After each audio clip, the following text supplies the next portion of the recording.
Pakistan team के कप्तान सलमान अली आगा ने उस्मान तारिक के नाक़िदीन को करारा जवाब दे दिया। कहते हैं उस्मान तारिक के बारे में तनकीद से कोई फ़र्क नहीं पड़ता, वो 2 मरतबा अपना एक्शन क्लियर कर चुका है और टीम का ट्रम्प कार्ड है।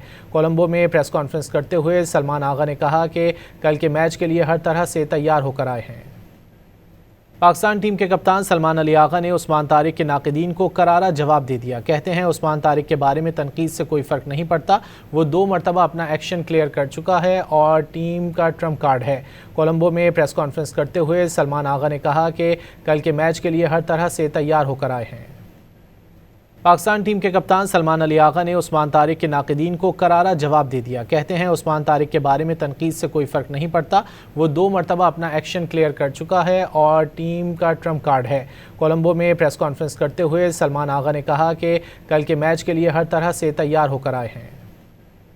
पाकिस्तान टीम के कप्तान सलमान अली आगा ने उस्मान तारिक के नाक़िदीन को करारा जवाब दे दिया। कहते हैं उस्मान तारिक के बारे में तनकीद से कोई फ़र्क नहीं पड़ता, वो 2 मरतबा अपना एक्शन क्लियर कर चुका है और टीम का ट्रम्प कार्ड है। कोलंबो में प्रेस कॉन्फ्रेंस करते हुए सलमान आगा ने कहा कि कल के मैच के लिए हर तरह से तैयार होकर आए हैं।